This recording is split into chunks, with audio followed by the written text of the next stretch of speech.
Admiral Gregory Kane stood on the bridge of the UES Horizon, staring at the massive display screen. His crew worked quietly at their stations, checking and double-checking the data they had just received.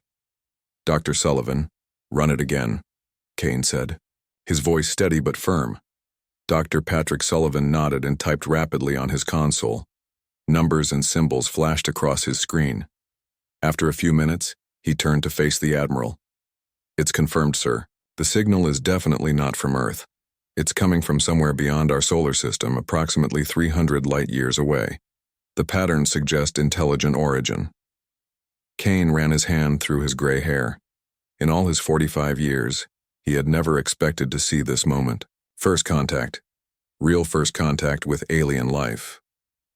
"What does the message say?" Kane asked. "We're still working on the translation, sir, but it appears to be some kind of invitation. They call themselves the Galactic Council, and they want us to meet with them." Captain Susan Martinez, Kane's second-in-command, stepped forward. Her brown eyes were filled with concern. "Sir, we should be careful. We know nothing about these beings. They could be hostile." Kane nodded slowly. "You're right, Martinez. But we also can't ignore this opportunity. If there's a council of multiple alien species out there, we need to know about it." Ambassador Lisa Vaughn, the ship's diplomatic liaison, joined the conversation. "Admiral, this is exactly what my department has trained for. First contact protocols are clear. We should accept their invitation and establish diplomatic relations." The bridge fell silent as Kane considered his options. Through the main viewport, he could see the stars stretching into infinity. Somewhere out there, other intelligent beings waited to meet them. "Set course for the coordinates they provided," Kane finally decided. "But keep our weapon systems ready and maintain maximum shields. Ambassador Vaughn, prepare your team. We leave in 6 hours." The 6 hours passed quickly. Medical teams ran final checks on the crew. Engineers made sure every system on the ship was working perfectly. Commander Kelly Wright, head of security, briefed her team on unknown threat protocols. The Horizon's engines hummed to life. Kane sat in his command chair. The ship's AI calculated the jump to the coordinates provided by the aliens. "All systems green, Admiral," Martinez reported. "Jump drive ready." "Engage," Kane ordered. The stars outside elongated into bright lines as the ship entered faster than light. Travel. In what felt like seconds but was technically 32 hours of suspended time, the Horizon dropped back into normal space. What they saw took everyone's breath away. Before them floated a structure so massive it dwarfed their own ship by thousands of times. It was built around what appeared to be a small pulsar star, using its energy to power the entire station. Various ships, each with unique designs unlike anything humans had imagined, moved around the structure like insects around a hive. "Sensors, reading multiple energy signatures," reported the science officer. "Counting 47 different ship designs. Power levels vary greatly. Some are clearly much more advanced than others." Kane gripped the armrest of his chair. "Open a communication channel." Static filled the bridge speakers for a moment before clearing into perfect English. "Welcome, humans of Earth. This is Ambassador Zethkar of the Galactic Council. We are pleased you accepted our invitation." On the main screen appeared a being that seemed to be made of living crystal. It stood roughly 8 feet tall with multiple arms and what appeared to be thousands of tiny lights flickering within its transparent body. "Thank you for receiving us, Ambassador Zethkar," Kane responded professionally. "I am Admiral Gregory Kane of the United Earthship Horizon. We come in peace and with hopes for friendship between our peoples." "How quaint," Zethkar replied, its voice carrying a hint of amusement that didn't sit well with the human crew. "Please enter the docking bay we have prepared for your vessel. We have much to discuss." As the Horizon moved toward the designated docking area, Captain Martinez leaned close to Kane. "Sir, there are at least 20 warships shadowing our approach. We're completely surrounded." "Noted," Kane whispered back. "Stay alert but don't show any signs of concern. We're here to learn, not to fight." The docking process was smooth. Though Kane noticed the alien pilots seemed to guide their ship with casual ease, as if humans were children learning to walk. Once secured, Kane prepared his away team. Ambassador Vaughn, you'll take the lead on diplomatic matters. Dr. Sullivan, bring your scanners and gather all the data you can. Commander Wright, you and your security team will remain with the ship but stay ready. Martinez, you have the bridge. If anything goes wrong, get the Horizon out of here immediately. Understood, sir, Martinez replied, though worry creased her brow. Kane changed into his formal diplomatic uniform, a crisp blue jacket with gold trim and the Earth Federation's emblem. Ambassador Vaughn wore similar attire but in white, while Dr. Sullivan maintained his simple black uniform with Science Division markings. The airlock cycled open, and Kane stepped onto alien ground for the first time in human history. The gravity was slightly lighter than Earth's, and the air carried a metallic tang that their suits' filters worked to neutralize. Zethkar stood waiting with a small escort of beings that Kane couldn't even begin to classify. Some flew, others walked on multiple legs, and one appeared to be a sentient gas cloud contained in a mechanical shell. Welcome to the Council's central hub, Admiral Kane, Zethkar said, gesturing with one of its many arms. Follow me. The Council awaits your presence. As they walked through crystalline corridors filled with alien technology and beings, Dr. Sullivan's eyes were everywhere, his concealed scanner working overtime to gather data. The walls appear to be growing, Sullivan whispered to Kane. Some kind of living technology integrated with advanced materials. Power conduits run through everything. This place is incredibly efficient. They passed groups of aliens who stopped to stare at the humans. Kane noticed the whispers, the pointing, and particularly the way some larger species seemed to tower over them deliberately. Ambassador, Kane said quietly, is there something we should know before meeting the full council? Zethkar's body flickered with what might have been amusement again. Admiral, you represent the newest species to be discovered by the Council. In our great history spanning tens of thousands of years, we have welcomed many into our fold. Some join willingly, others require persuasion. Kane's hand tensed, but he kept walking. They approached massive double doors that reached 50 feet high. The doors opened silently, revealing a chamber that was larger than most stadiums on Earth. Around the circular room sat representatives of what appeared to be 50 different species. The chamber buzzed with energy and the sounds of universal translators processing dozens of languages simultaneously. Humans of Earth, Zethkar announced, its voice carrying throughout the chamber. You stand before the Galactic Council, the governing body that maintains peace and order throughout this sector of the galaxy. Kane stepped forward, feeling the weight of countless eyes upon him and his small team. Each species was so different, so alien, that he wondered if communication would even be possible. We thank you for this audience, Kane began, his military training keeping his voice steady. The people of Earth wish to establish peaceful relations with all council members. A being that resembled a giant beetle clicked its mandibles, and the translator provided its words. How typical, another primitive species eager to join their betters. More murmurs spread through the chamber. Kane noticed that many species seemed to regard them with either amusement or contempt. Very few showed anything resembling respect.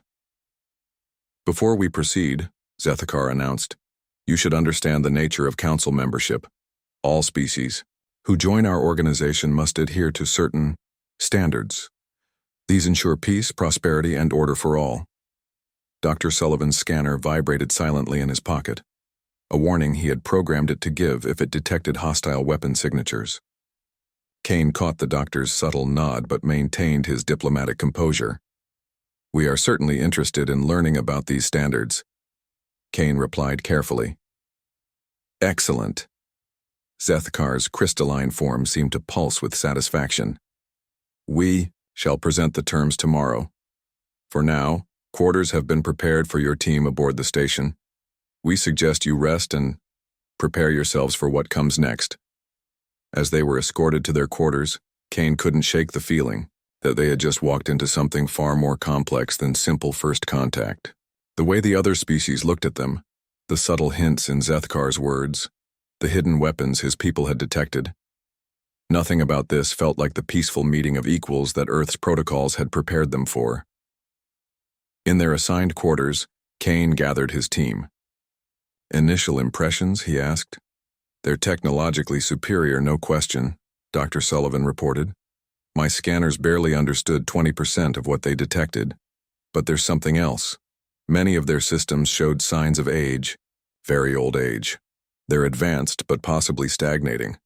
Ambassador Vaughn added, "The social dynamics were clear. We're at the bottom of some kind of hierarchy. Didn't you notice how the larger species blocked the views of smaller ones? How Zethkar spoke for everyone? And the weapon signatures?" Kane asked.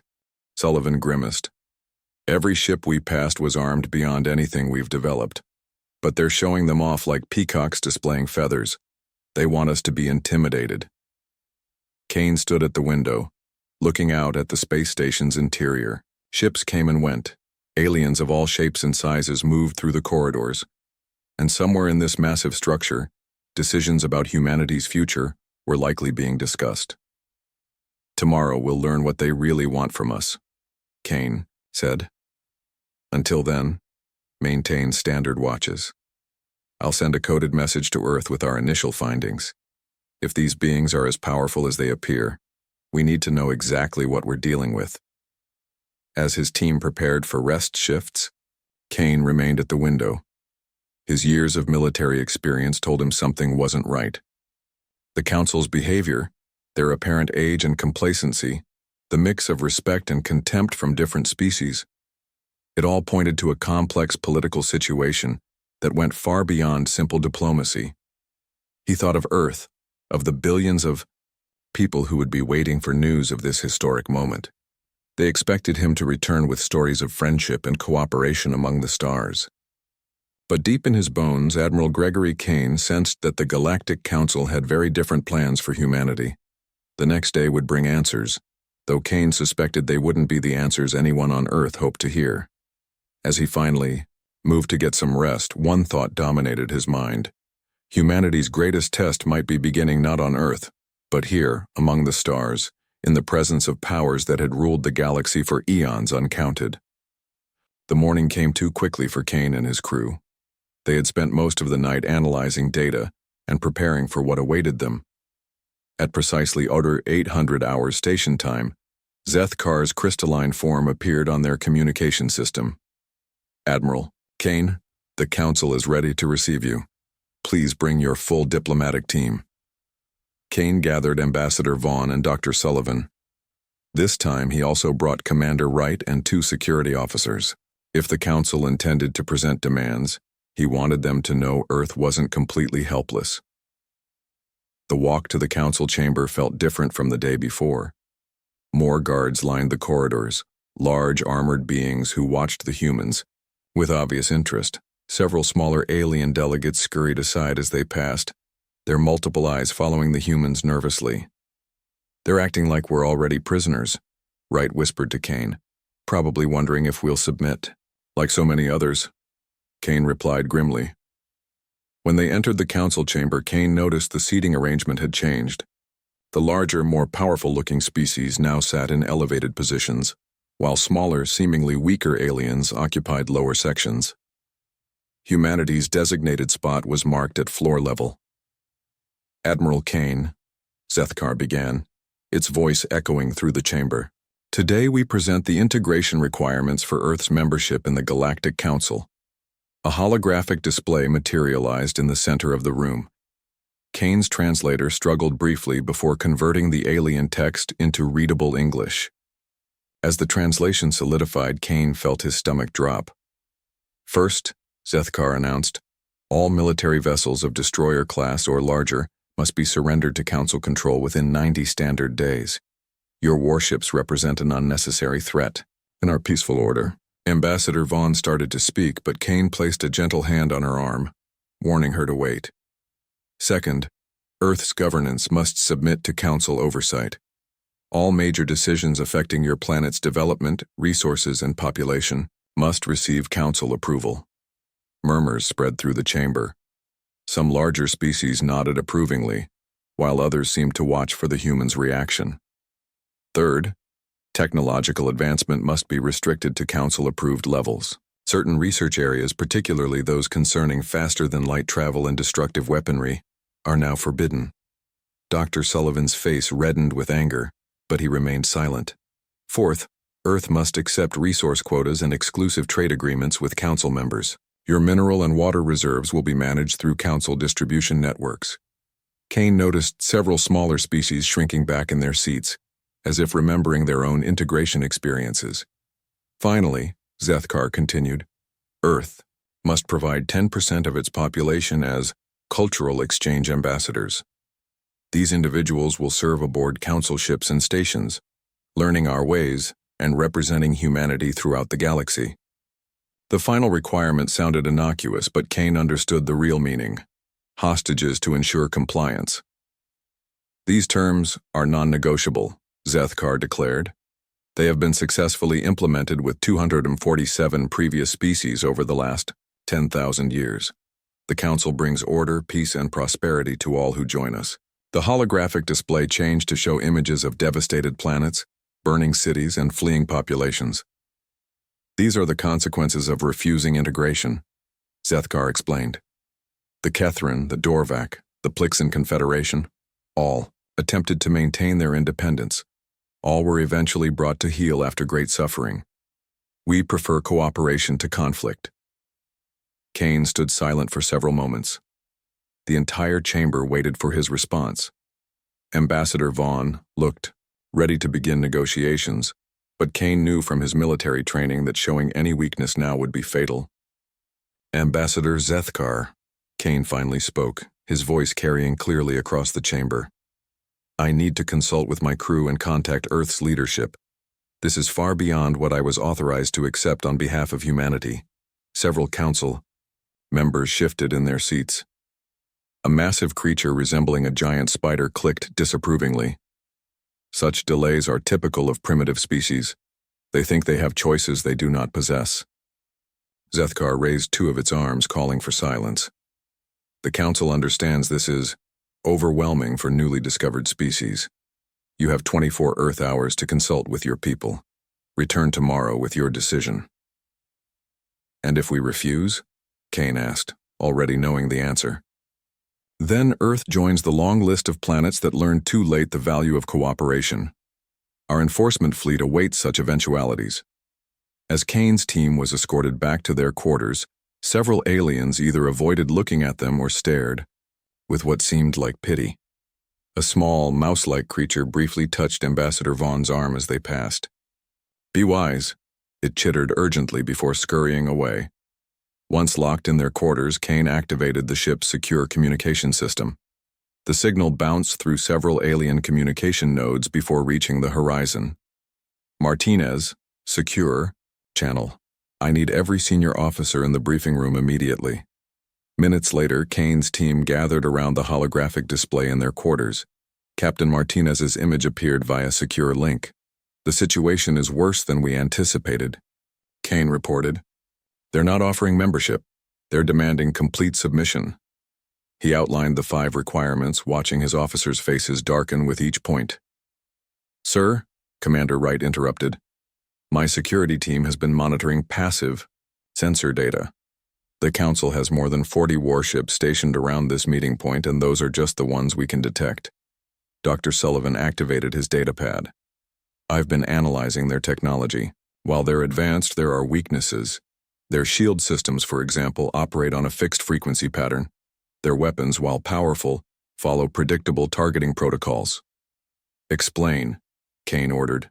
They've grown arrogant, sir. 10,000 years of unchallenged power has made them complacent. They assume all confrontations will follow established patterns.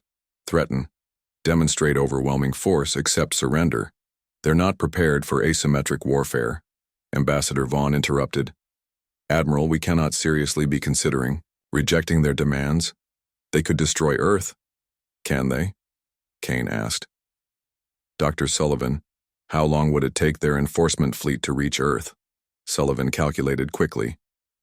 Based on their demonstrated FTL capabilities and the distance, approximately 45 standard days. And how long would it take our fastest courier drones to reach Earth? Less than 25 days, sir. Kane nodded slowly. That gives us time. Time to prepare. Time to warn Earth. Throughout the night, Kane's team worked on 3 parallel tracks. Ambassador Vaughn, despite her reservations, drafted various counter-proposals and negotiation strategies. Commander Wright and her security team developed combat assessments of Council ships and their observed weaknesses. Dr. Sullivan produced detailed analysis of their technology, looking for any advantage humanity might exploit. As dawn approached on the alien station, Kane made his decision. He stood before the viewport watching alien ships patrol in perfect formation.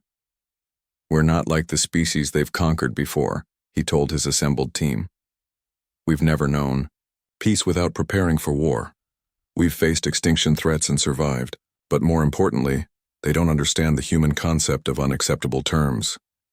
Captain Martinez spoke carefully. Admiral, I served under your command for 8 years.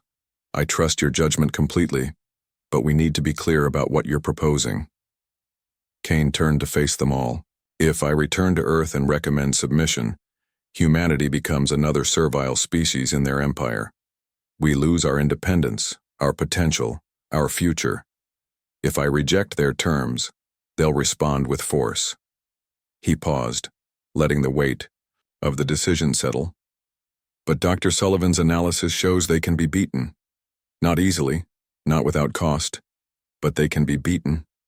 The question is, do we die on our feet today or on our knees tomorrow?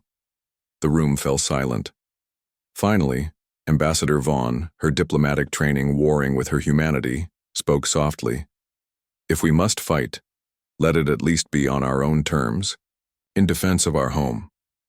Prepare separate message drones to Earth, Kane ordered. One with my tactical report to Earth Defense Command, another with Dr. Sullivan's technical analysis, a third with full recordings of our interactions with the Council. As his team scattered to their duties, Kane began composing what might be his last message to Earth. In 23 hours, he would stand before the Council again. This time, humanity's response would echo across the galaxy. The next day's walk to the Yar Council chamber felt like a funeral march. Kane noticed even more ships surrounding the station now. Their diplomatic team was accompanied by what could only be described as an honor guard, heavily armed aliens who tried to look ceremonial but were clearly prepared for trouble. The council chamber was packed. Word had apparently spread that humanity would give its answer. Many species Kane hadn't seen before were present, watching from viewing galleries and hovering in designated areas. Admiral Kane, Zethkar intoned formally, have you considered the Council's generous offer? We have, Kane replied, his voice steady and clear. And what is Earth's decision? Kane took a deep breath. The moment stretched out as every being in the chamber leaned forward to hear humanity's fate. The United Earth Federation, respectfully, declines the Council's terms. We reject any claim of authority over our species, our planets, or our future development. We choose to remain sovereign and independent. The chamber erupted. Some species cried out in disbelief, others in approval, many in fear. Larger predatory species roared their displeasure while smaller beings cowered. Zethkar's crystalline body flared with what was definitely anger now. This is foolishness. Do you not understand the consequences? We understand perfectly, Kane responded. We also understand that submission is no guarantee of survival. We choose to face our fate on our terms, not yours. A giant spider-like being stood abruptly. Then the humans have chosen extinction. So be it. Furthermore, Kane continued, ignoring the interruption, we formally declare any attempt to enforce your authority an act of war against Earth and her people. We will defend ourselves with every means at our disposal. Zethkar moved closer, its crystalline form towering over Kane. You are insects compared to the Council's might. Your ships are primitive, your weapons obsolete, your very biology inferior to most races here. Kane smiled coldly. Perhaps, but we've learned something studying your technology and your tactics. You've grown stagnant, complacent. You fight, By numbers and intimidation because you've forgotten how to truly compete. We haven't. The chamber descended into chaos. Various species argued among themselves, while security forces moved into defensive positions. Alarms began sounding as combat alerts spread through the station. Ambassador Vaughn leaned close to Kane. "I hope you know what you're doing." "So do I," Kane whispered back. "Right. Execute Contingency Alpha." Even as he spoke, aboard the UES Horizon, Captain Martinez was implementing the plan they'd developed overnight.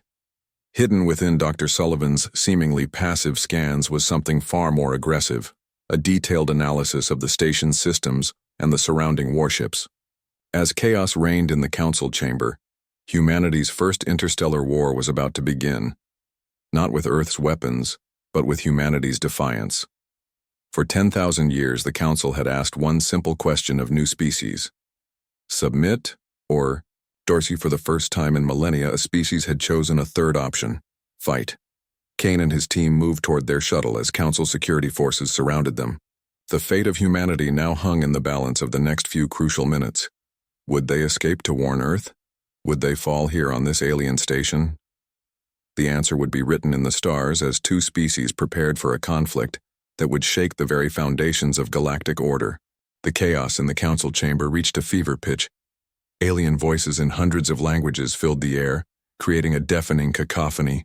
Guards in heavy armor rushed toward Kane and his team, while others attempted to restore order. "What happens now?" Ambassador Vaughn asked, her voice tight with tension.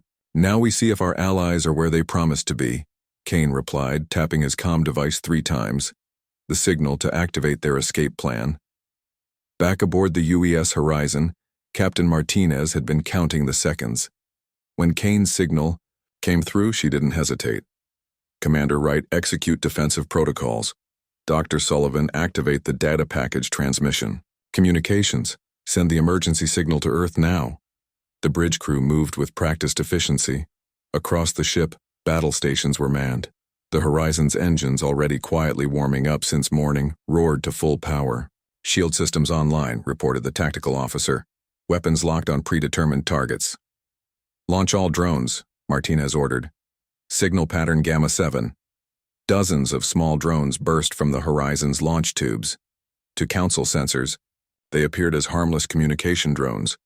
In reality, each carried sophisticated jamming equipment designed to disrupt alien communications for crucial minutes. Meanwhile, in the council chamber, Kane and his team fought their way through the chaos. Commander Wright had positioned her security team perfectly. As alien guards rushed forward, they encountered unexpected resistance. Human combat training, honed through centuries of warfare, proved surprisingly effective against foes who hadn't faced real resistance in millennia. Wright struck fast and hard, her combat style confusing guards who expected formal, predictable attacks. Within seconds, she cleared a path to their docked shuttle. "Move," Kane ordered, pushing Dr. Sullivan ahead of them. As they ran, Zethkar shouted orders that seemed to echo through the entire station. "Seal the docks. Activate defensive turrets. Do not let them leave." But Kane had planned for this. Dr. Sullivan had spent the night identifying critical junction points in the station's control systems. Now, carefully placed electromagnetic pulse devices, disguised as medical equipment, activated simultaneously. "The station's targeting computers just went down," Sullivan reported with grim satisfaction. "They're running on backup systems only." They reached their shuttle just as station-wide alarms began blaring. The small craft lifted off immediately, racing for the Horizon. Council ships, momentarily confused by Sullivan's electronic warfare, were slow to respond. "Horizon, this is Kane. Prepare for immediate departure." "Sir, this is Martinez. All systems ready. Jump drive at 80%. We've got 15 Council ships moving to intercept position." The shuttle docked with efficiency born of desperation. Barely 30 seconds later, Kane burst onto the bridge. "Status?" he demanded. "Hostile ships forming up," Martinez reported. "They're broadcasting surrender demands on all channels. They still think we'll submit if they threaten us enough." Kane took his command chair, his face grim but determined. Then it's time we educated them. Communications.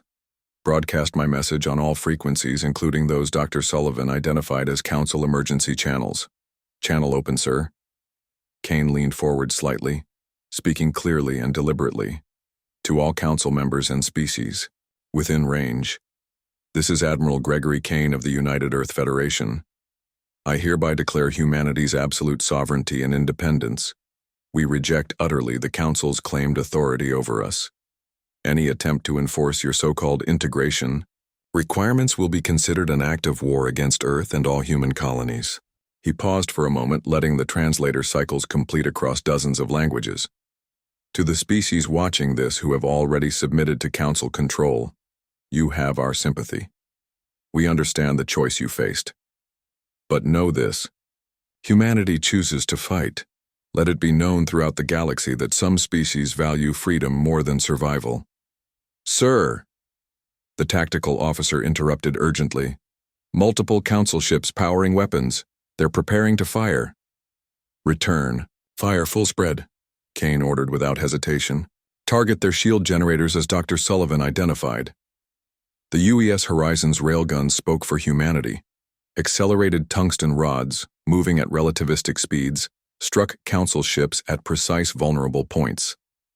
Their shield technology, based on energy frequency deflection, proved worthless against purely kinetic weapons.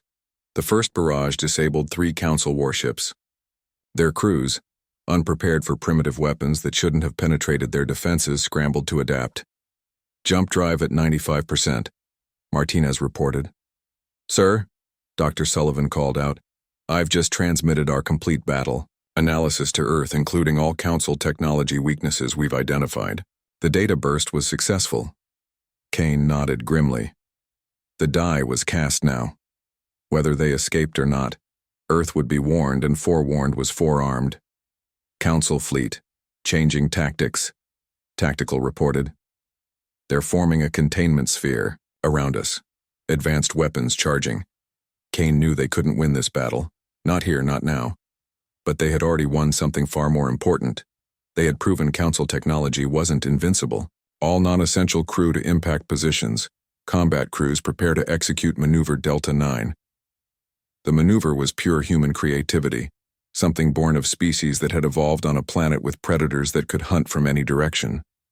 As Council ships closed in, the Horizon suddenly spun on multiple axes while her engines pulsed in seemingly random patterns. The confused motion disrupted Council targeting computers completely. Their weapons, designed for conventional combat against predictable trajectories, missed entirely. Jump drive at 100%, Martinez announced. Coordinates laid. In for rally point Gamma. Execute jump, Kane commanded. The stars elongated once more as the Horizon slipped through the fabric of space-time. The Council fleet, still trying to compensate for human tactical creativity, was left behind. When the Horizon dropped back into normal space, they found themselves at Earth's primary defense fleet rally point. 3 Earth destroyers, the UES Independence, the UES Liberty, and the UES Defiance, waited in formation. Upon seeing the Horizon emerge from jump space, their crews cheered across the communication channels. Admiral Kane, came Captain Jordan, Hayes of the Independence, requesting permission to join the battle group. Granted, Captain. All ships prepare for immediate strategic conference. As Kane's bridge crew worked to stabilize their ship after the hasty escape, reports flooded in. The Horizon had taken minor damage from Council weapons, but nothing critical.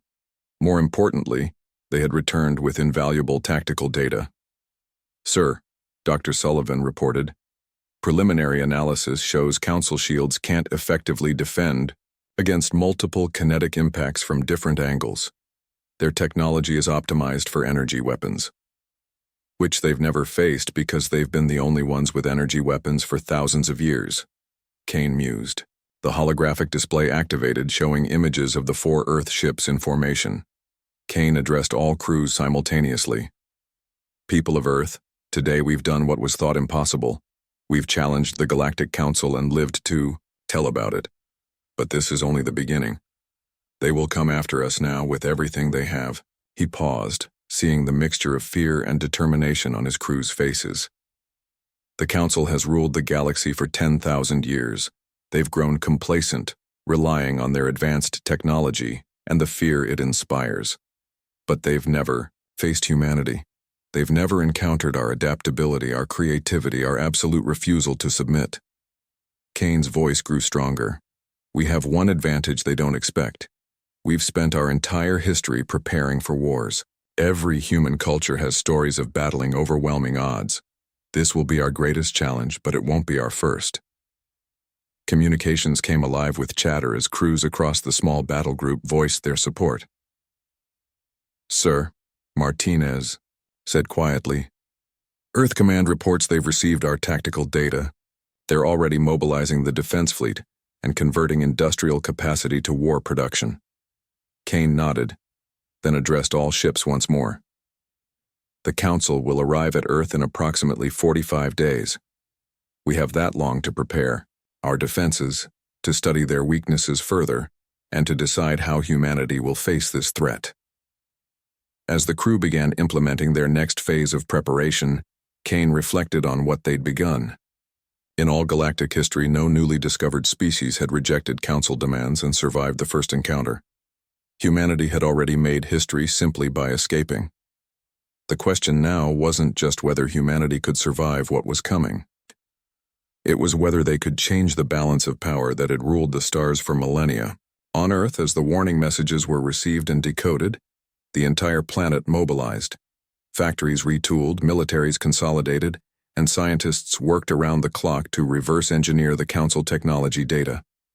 In the vastness of space, the 4 human warships held formation, a tiny detachment of defiance against an empire that had never known defeat. Kane stood on his bridge, watching the stars and wondering what battles they would bring. This was no longer about first contact or diplomatic relations. This was about survival. And humanity had chosen to fight. The galaxy would soon learn what happens when you threaten a species that has never learned to surrender. The escape from the Council station had cost them precious time. But Kane knew every hour spent planning was worth days saved in battle. As the 4 human ships formed their defensive perimeter, a familiar chime sounded on his personal communicator. "Admiral Kane," a mechanical voice announced. "Ambassador Zethkar requests immediate private communications." Kane exchanged a glance with Captain Martinez. "Put it through, but record everything." The crystalline form of Zethkar appeared on the bridge view screen, his body pulsing with barely controlled anger. "Admiral Kane, you have made a grave error. My commanders demand I give you one final chance to surrender. Return immediately and accept our terms."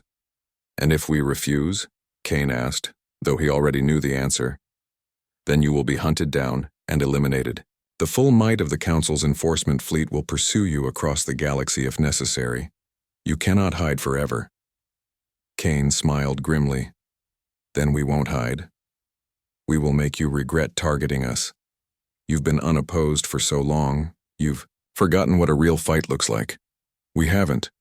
Zethkar's form shifted through multiple colors. "You have 5 cycles to consider your position. After that, we launch the hunters." The transmission ended abruptly. Kane turned to his crew. "All captains to the flag bridge immediately. It's time to show the Council what we learned from them." Within 20 minutes, the senior officers from all 4 ships assembled in the Horizon's main conference room. Captain Jordan Hayes of the Independence, Captain Rebecca Bennett of the Liberty, and Captain Ryan O'Connor of the Defiance joined Kane and his command staff. Kane activated the holographic display, showing Council fleet patterns they'd identified. "Ladies and gentlemen, the Council has given us 5 cycles, roughly 36 hours before their main pursuit fleet arrives. They expect us to run, to hide, to plead for a second chance." Dr. Sullivan stepped forward. "We're not going to do that, are we, sir?" "No, Doctor.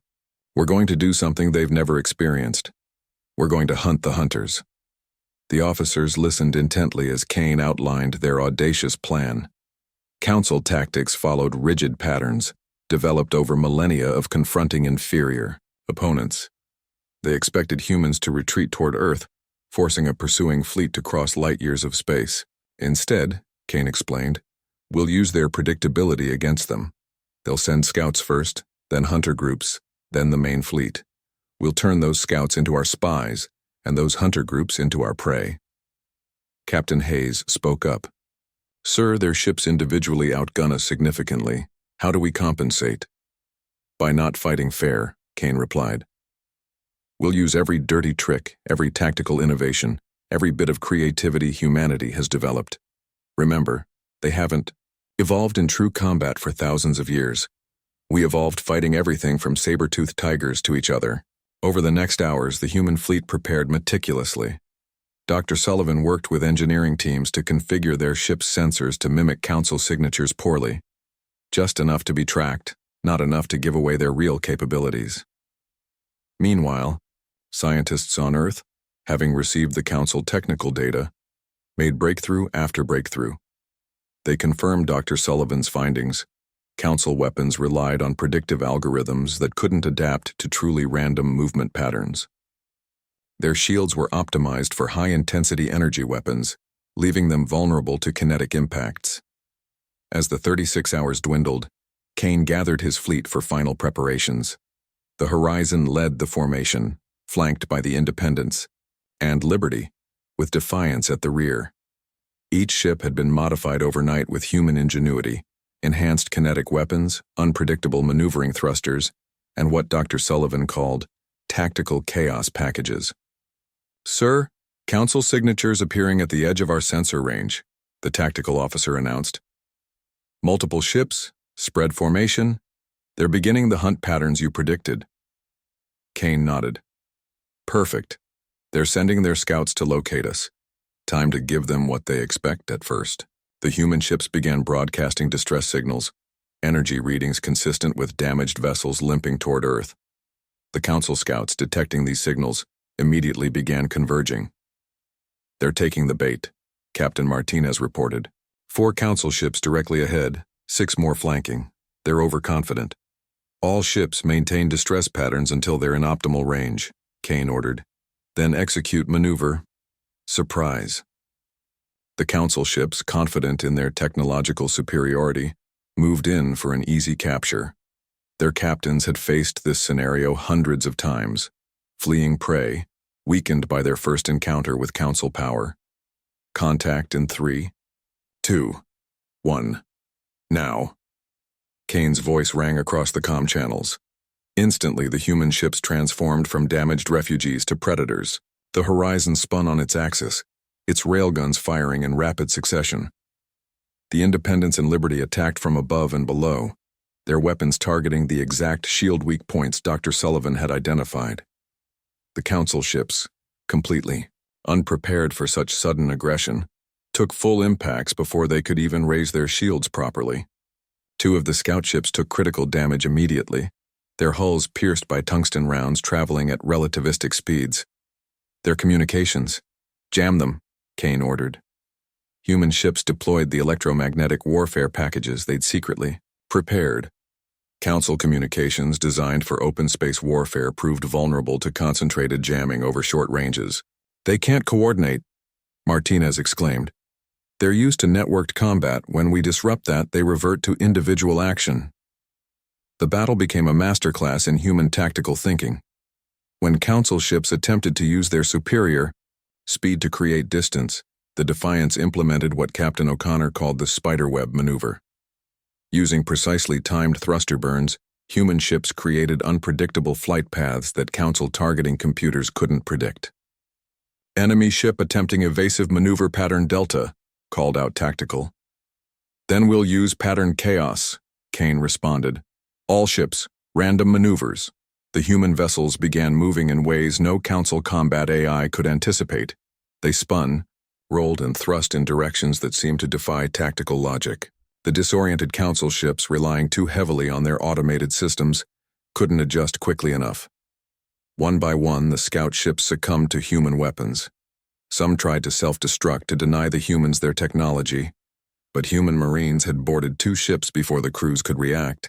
Commander Wright led the boarding parties personally, her combat experience overwhelming the Council security forces who had grown soft with centuries of unchallenged authority.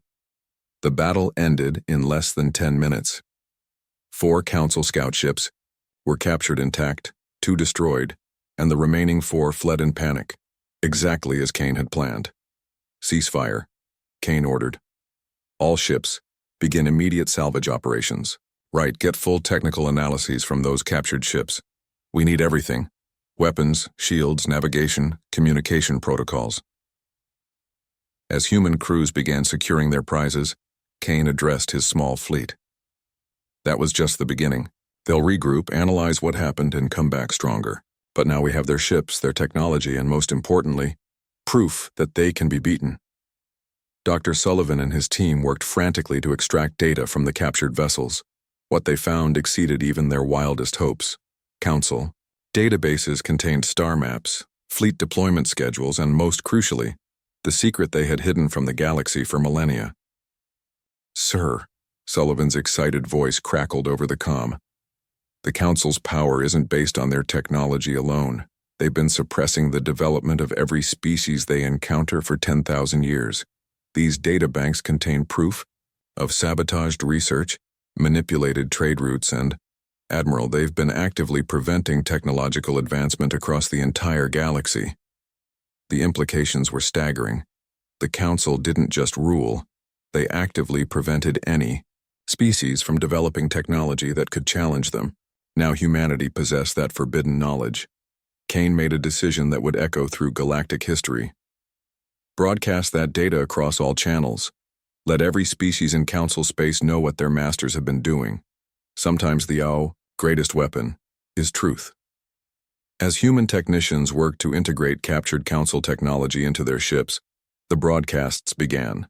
Throughout Council space, suppressed species received evidence of their oppression. Species who had been forced to abandon promising technologies, others whose brightest minds had mysteriously disappeared when they came too close to breakthroughs. The Council fleet, converging for a major assault, suddenly faced an unexpected problem. Whispers of rebellion began spreading through their subordinate species. For the first time in millennia, the vast empire that had held the galaxy in stasis began to show cracks. Kane's force, now reinforced with captured ships and stolen technology, prepared for the real battle ahead. In the distance, space rippled as the main Council fleet dropped out of faster-than-light travel.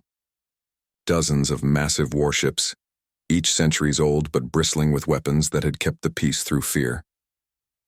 "Admiral," Captain Martinez said quietly, "those ships carry enough firepower to glass a planet.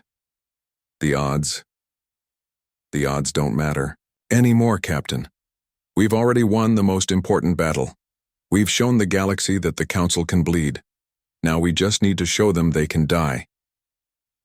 The Council's Supreme General Vornax opened a channel, his image appearing as a colossal, reptilian creature adorned in ceremonial armor.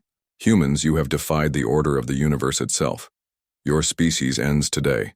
Surrender your ships and crews, and I guarantee only your military will be executed as examples." Kane stood tall on his bridge, his crew watching him with absolute loyalty. "General Vornax, we have 3 words for your guarantee. Come and take." The space between the 2 fleets erupted with the light of weapons that could crack continents. But this time, the humans weren't running. This time, they fought. And the galaxy watched in amazement as David faced Goliath on a cosmic scale. The space between the 2 fleets lit up like a miniature galaxy. Council warships fired their energy weapons in tight formations, creating deadly crossfire patterns that had obliterated countless species over 10,000 years. But something was different this time. The 4 human ships, Horizon, Independence, Liberty, and Defiance, danced through the barrage like leaves in a hurricane. They spun, rolled, and dove in patterns that made no sense to the Council's combat algorithms. When energy beams missed by inches, the human ships responded with railgun fire aimed at unexpected angles. Direct hit on their lead battlecruiser, called out tactical. "Their shields are down to 60%. Kane gripped his command chair. "They're firing in formations designed for hitting ships that run straight. Maintain evasive pattern gamma chaos." The captured Council ships, now manned by human crews, added to the confusion. They broadcast false targeting data and identification, signals making the Council fleet hesitate for crucial seconds before firing. Supreme General Vornax's voice thundered across all channels. "Stop your games, humans. You only delay your extinction." "Then let us delay it longer," Kane replied calmly. He activated the ship-wide intercom. "Dr. Sullivan, initiate Protocol Omega." During the captured ship's analysis, Sullivan had discovered something remarkable. Council weapons operated on a frequency-based shield interference system.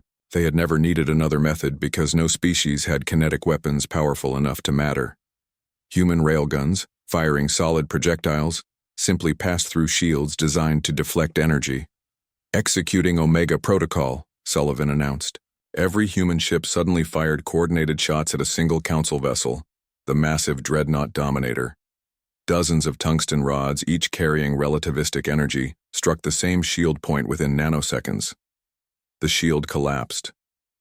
Alarms shrieked aboard the Dominator as its ancient hull, unused to direct impacts for thousands of years, buckled and tore. The engine section detonated in a brilliant explosion. For the first time in recorded galactic history, a Council dreadnought died in battle. Shocked silence fell across the communication channels. Then chaos erupted in every Council ship as crews realized their invincibility was a myth. "Their formation is breaking," Martinez reported. "They're hesitating, changing tactics." Kane smiled grimly. Fear was a new enemy for the Council, and they didn't know how to fight it. All ships tactical pattern Epsilon. Target their command vessels first. The human fleet executed maneuvers no military academy would have taught. Movements born from centuries of human warfare evolution. They grouped together just long enough to concentrate firepower, then scattered before Council energy weapons could achieve a proper lock. The battle raged for nearly an hour. The captured Council ships, modified by human engineers, revealed another advantage. Their databases contained communication codes and tactical procedures that the Council assumed were secure. Human crews used these against their former owners with devastating effectiveness. "Sir," the communications officer interrupted, multiple new signatures dropping out of jump space. They're not Council." On the tactical display, dozens of ships appeared. They looked different from Council vessels. Older, patched together but bristling with an odd mixture of weapons. Then the identification signals came through. "This is Captain Tresh of the Kethrin vessel Swift Death," a raspy voice announced. "We received your data broadcasts about Council deception. We've waited generations for this moment. The Kethrin join humanity's fight." More voices joined the channel. The Dorvac, the Plixen, the small mouse-like species Kane had met at the Council station. Species that the Council thought had been broken now arriving to fight alongside humanity. Vornax's roar of rage could be heard across all frequencies.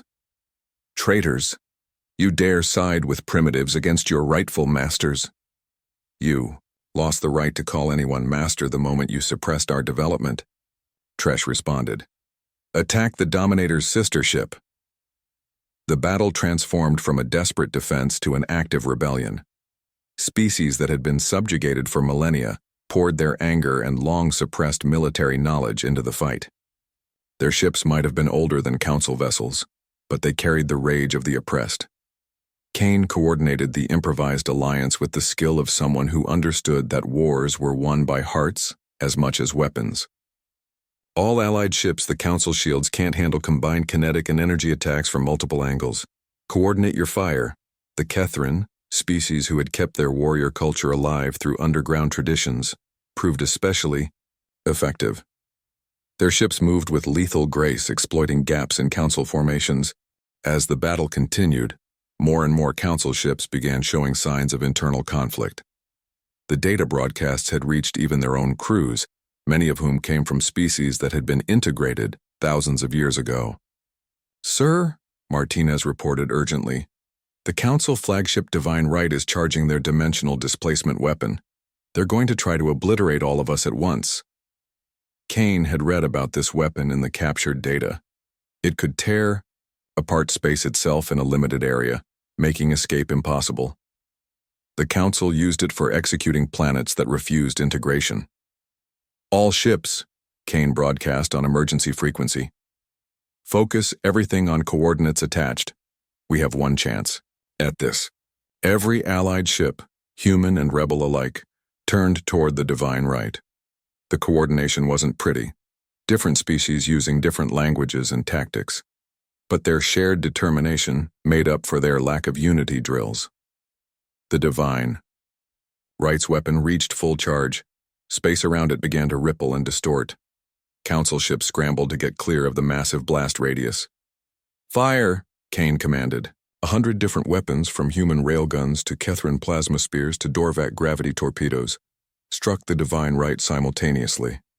The ship's ancient shields, designed to inspire awe rather than defend against true combined arms, warfare, shattered. The divine right's weapon, destabilized by the damage, backfired catastrophically. Instead of tearing apart space, it collapsed within its own ship. In a burst of exotic radiation that scrambled sensors across light years, the flagship and its commanding mind, Supreme General Vornax, ceased to exist. The silence that followed was absolute. The Council fleet, suddenly without its supreme commander and facing an alliance they never thought possible, wavered. Ambassador Zethkar's voice crackled through the static. This changes nothing. The Council's fleets are vast. We have thousands of ships across the galaxy. You have won nothing but a single battle. Kane's response was broadcast across all channels. We have won something far more valuable, Zethkar. We've proven that the Council's power was based on a lie. You've kept the galaxy in your sway not through true strength but through fear and deceit. And now every species knows the truth. As if on cue, reports began flooding in from across Council space. Rebellions breaking out on subjected planets. Vassal species turning on their Council overseers. The carefully maintained order of 10,000 years crumbling in real time. Admiral Kane, Captain Tresh of the Kethran, spoke with deep respect. What are your orders? The Council system is falling apart. Kane considered carefully. We don't replace one empire with another. Each species must choose its own path forward. But I suggest we form an alliance of equals, not for conquest but for mutual defense and freely shared technology. As the remaining Council ships retreated in disorder, Kane addressed his fleet and allies. Today marks the end of the Council's absolute rule. Some of their ships will fight on, but their hold over the galaxy is broken. We've given every species a choice they haven't had in millennia, the choice to be free. Dr. Sullivan appeared on Kane's personal screen. Sir, I'm seeing something remarkable. Former Council client species are opening their sealed scientific archives, sharing technology they've been forced to keep hidden. The Plixen are transmitting advanced medical data. The Dorvac are sending instructions for their gravity manipulation tech. It's like the greatest knowledge exchange in galactic history. Over the following weeks, as the battle's aftermath spread, across the stars humanity found itself in an unexpected position. They had not set out to lead a revolution, merely to defend their independence. But their refusal to submit had sparked something that couldn't be contained. 3 months after the battle, representatives from dozens of species gathered on the UES horizon. They drafted what would become known as the Galactic Freedom Accords, a constitution for a new way of interstellar cooperation. Ambassador Vaughn, who had worried about Kane's defiance, now led these diplomatic efforts with pride. We propose not a council that rules, but a Congress that suggests. Not unity through force, but cooperation through mutual benefit. The Council still existed in diminished form. Some species remained loyal through habit or fear, and scattered Council fleets continued to patrol their shrinking territories. But they would never again hold absolute power.